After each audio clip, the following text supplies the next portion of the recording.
Welcome back to News Talk. The race for the White House moves to a new and important level today as voters in New Hampshire cast ballots in the country's first primary.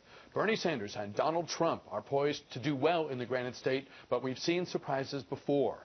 Washington Blade reporter Michael Lavers joins us now via Skype from his hometown of Manchester, New Hampshire. Michael, it's great to have you with us. Thank you so much for your time. Good morning from Manchester. Give us a feel. You have history that is different than most of us, in that you come from one of these states where the impact on our presidential nomination process is huge, and you're there now, so you get the vibe in communities like Manchester. Describe it for us. Absolutely. I grew up about 15 minutes from where I'm talking to you this morning. I went to my parents' polling place this morning, and I can tell you that the parking lot was quite full. There were a number of people walking into the polling place to cast their vote. It snowed here yesterday. There were several inches of snow here.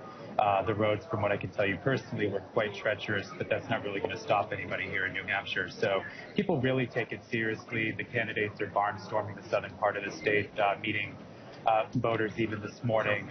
Several of them have visited polling places in this area already. So there's a lot of excitement building up to tonight's results, and people, as I said, really do take it very seriously here in New Hampshire. Let's talk about that for a moment.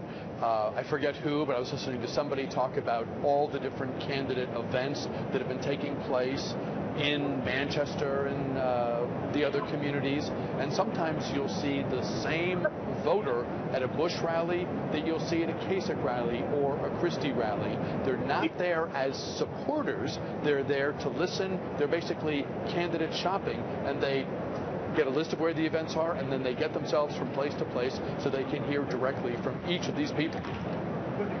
Absolutely.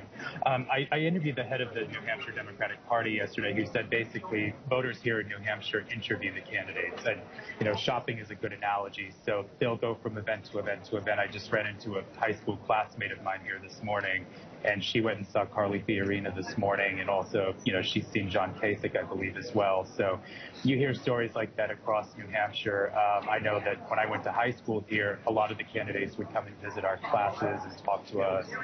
So that voter access that folks in New Hampshire have is really important, and that makes it a really unique experience for folks who live here and for folks who come up from, say, D.C. to witness what folks here in my hometown and in my home state do every 4 years. So it's a really interesting thing to see. Correct me if I'm wrong, but it seems like the classic formula for success in New Hampshire is to spend a lot of time on the ground, to have a robust field operation, a ground game, as people call it, and to be in living rooms with 8, 10, 15, 20 people answering in-depth questions in a very detailed manner. Donald Trump is running as a different type of candidate, huge celebrity, huge name recognition. He seems to like to put his head on his own pillow in Manhattan each night. So you may not have the sort of personal connection and the sense of repeated exposure to a Donald Trump that you've had from certainly the candidates who've done well there over time. Is it possible that he'll underperform when the numbers come in? That's an interesting question. I know that came up in the Iowa caucuses last week.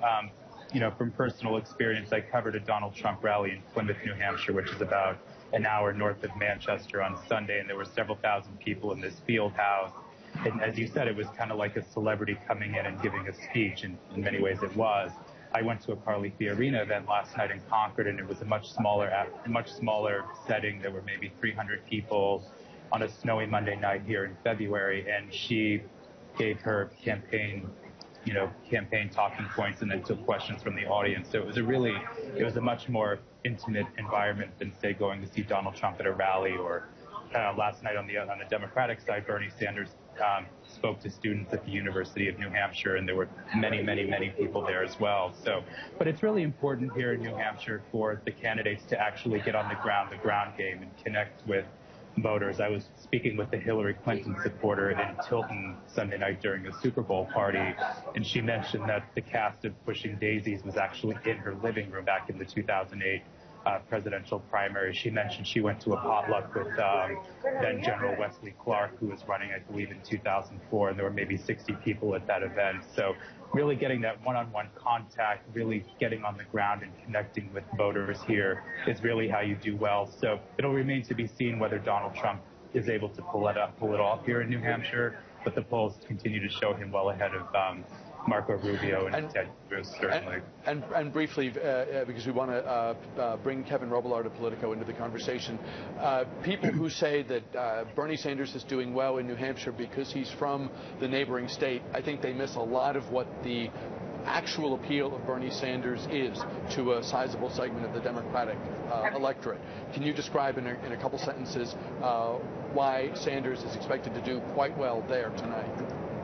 I think people really find his message authentic. There's a lot of angry voters, both on the Democratic and Republican side here in New Hampshire, and I think you see that across the country.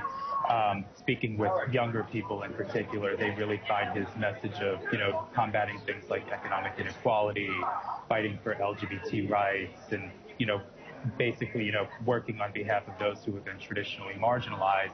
They find that message very convincing versus Hillary Clinton, who's seen more as the establishment candidate. So I think, a lot of these things come together, but, just that, kind of that populist message is what's really appealing to Bernie Sanders supporters here in New Hampshire. Politico reporter Kevin Robillard joins us now in studio. Kevin, let's say for the sake of argument that Donald Trump has a good night, whether it's 10 or 20, the thinking is he's got enough cushion to underperform and still come in first. Talk about the all-important race for second, third, maybe even fourth. If Chuck Todd is right, no one drops out of New Hampshire, and there's a lot of opportunity for folks who do well to generate new momentum, even if they're not the winner. Yeah, there is a lot of opportunity here. And traditionally, people have always said there's sort of 3 tickets out of New Hampshire and 3 tickets out of Iowa. It looks like there's going to be several more tickets than that. None of these guys really is showing that they're going to drop out.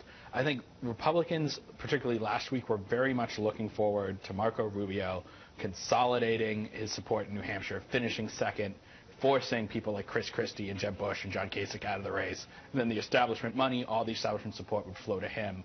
That doesn't look like it's going to happen after Rubio's shaky debate performance, and just the polls aren't indicating that he has that much of a leg up on Jeb, Christie, and Kasich, all of whom have spent a lot more time in New Hampshire than Rubio has.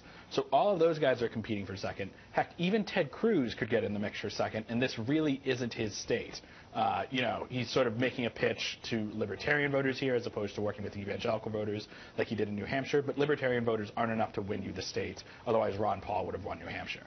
So there's a lot of people in the mix for second.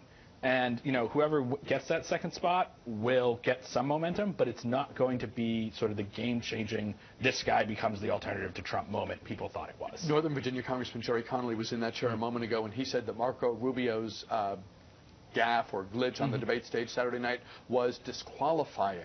Is that wishful thinking from a Democrat, or are people talking in those types of apocalyptic terms? I think that's a bit of wishful thinking from a Democrat, knowing that I think most Democrats do think that Marco Rubio is the strongest candidate against Hillary Clinton in the general election for a number of reasons. But people are worried about it. Rubio is supposed to be smooth. He's supposed to be able to handle himself on his feet. And there's been plenty of other instances where Rubio has been able to handle himself on the feet. But there's been some good reporting on this about Rubio's tendency to overanalyze things, to get really anxious. And, this is one of those things where obviously, being a politician isn't the same as being the commander-in-chief, but you really want necessarily someone who gets nervous being commander-in-chief, and clearly Rubio was really nervous there. There's talk of Hillary Clinton taking stock of her campaign, perhaps making some changes in terms of people who were in top campaign positions, because this comes in the lead into the New Hampshire primary and what people expect will be a sizable loss, a second-place finish in a two-person race being a loss. Is this tied to New Hampshire, or is this a broader dissatisfaction that she and Bill Clinton may be having about messaging and everything else? Well, I mean, this is really a replay of 2008, where, Clinton ended up winning New Hampshire, but before New Hampshire, when people really thought she was going to finish second, there was a lot of talk of her shaking up her campaign staff. So if it is tied to New Hampshire, that's, I would think, a little silly on the part of the Clintons. Ultimately, once you get to Nevada, which has a pretty heavy Latino population, once you get to South Carolina, which has a very heavy black population, those are states Clinton's going to do very, very well in. And the rest of the Democratic primary map has a lot more minorities than Iowa and New Hampshire do. So she could be making these changes, but it must be with broader dissatisfaction with her message. I think there's still lingering dissatisfaction over how she handled the email crisis, too. About 60 seconds left. Let's go back to Michael Lavers of the Washington Blade in Manchester. Michael, in the 60 seconds we have left, try to convey to us the palpable excitement people have. This moment comes only once every 4 years, but it's special when it does come. Yeah, as I said earlier, people here really do take it seriously. I will say, however, that, the ads that are constantly on television here and on the radio, people, including my parents, are really ready for those to be over.